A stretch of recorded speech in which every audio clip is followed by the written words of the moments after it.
every Easter egg and hidden secret in the Wyatt Sick6 arrival. Be sure to subscribe and hit that notification bell for daily wrestling videos and follow us on Facebook for exclusive lists. Also check out our new videos on Wrestlelamia XL.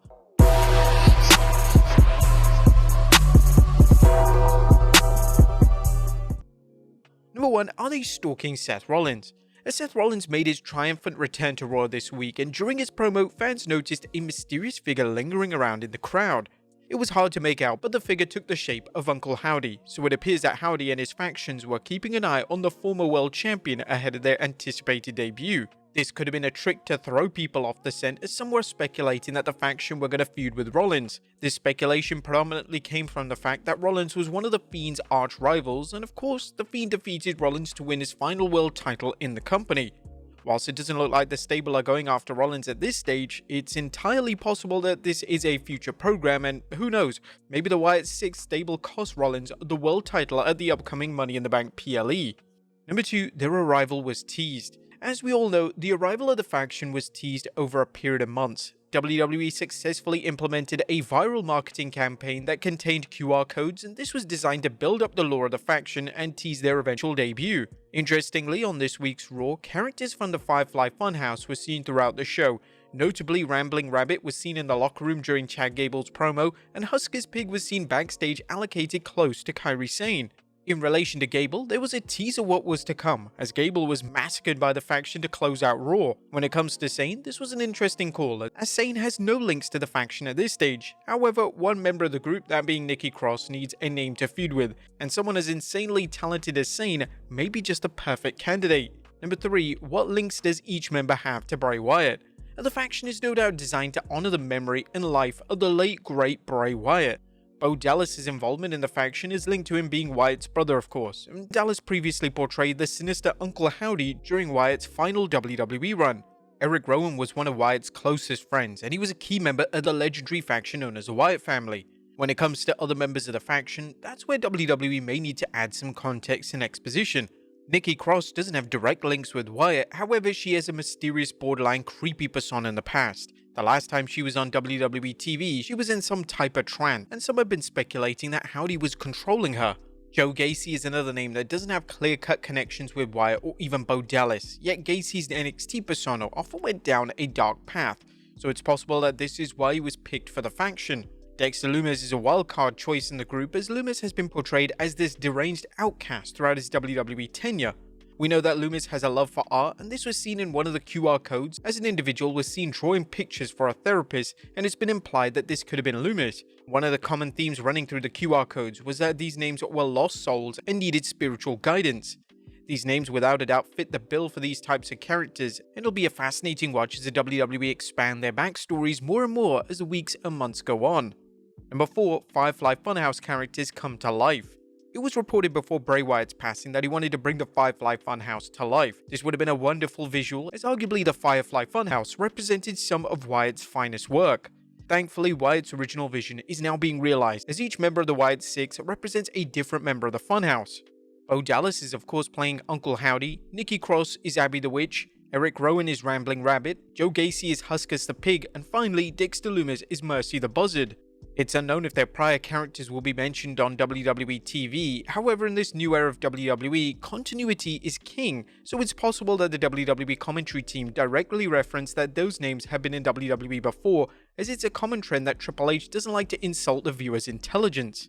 Number 5, was that Alexa Bliss? One of the names that is missing from the faction is Alexa Bliss. Bliss had direct links to Wyatt, and she was even a key part of his storylines before his passing.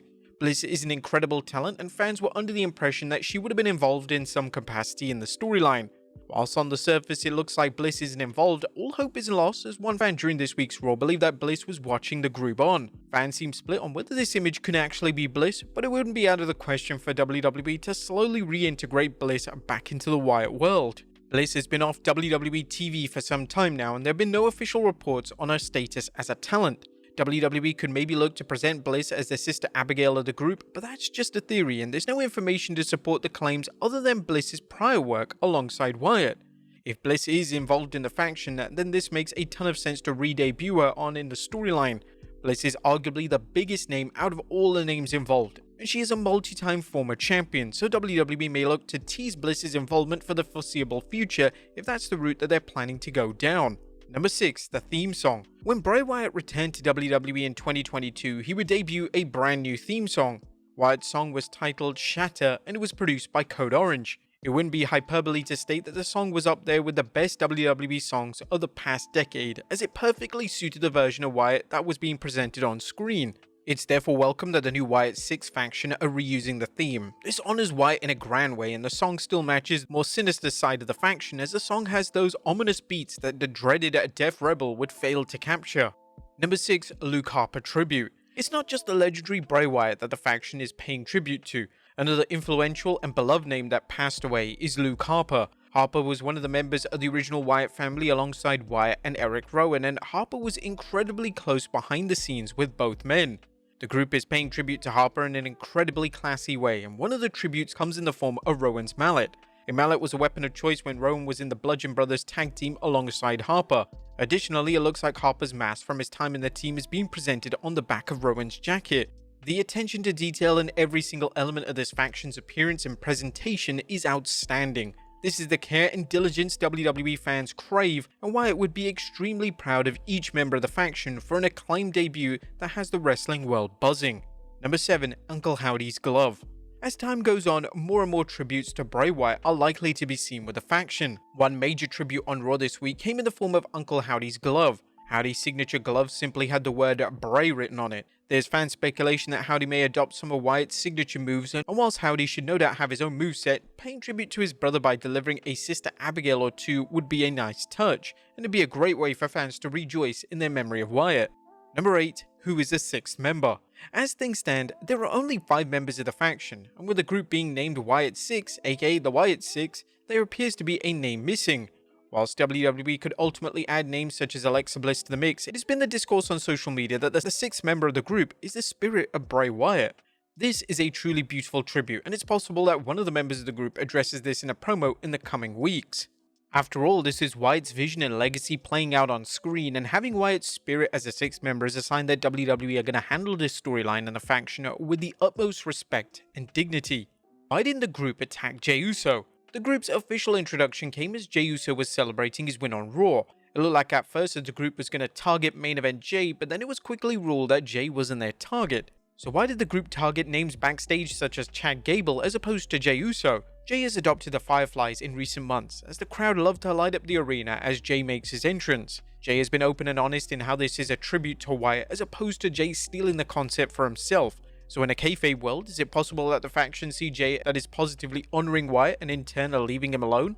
Following Raw, Jey cut a backstage promo where he addressed the fact that the stable didn't attack him. You saw the ending of Raw too. I don't want no smoke with them. They can have the Fireflies back. I want no problem with them. But I'm very happy I did activate Fireflies. Shout out to my boy, still gonna show the love to Bray Wyatt. But his family is here now. That means I've gotta go. You need to go too because they're around here somewhere. Did you see the girl? Come on, be careful, Kathy. Yeet.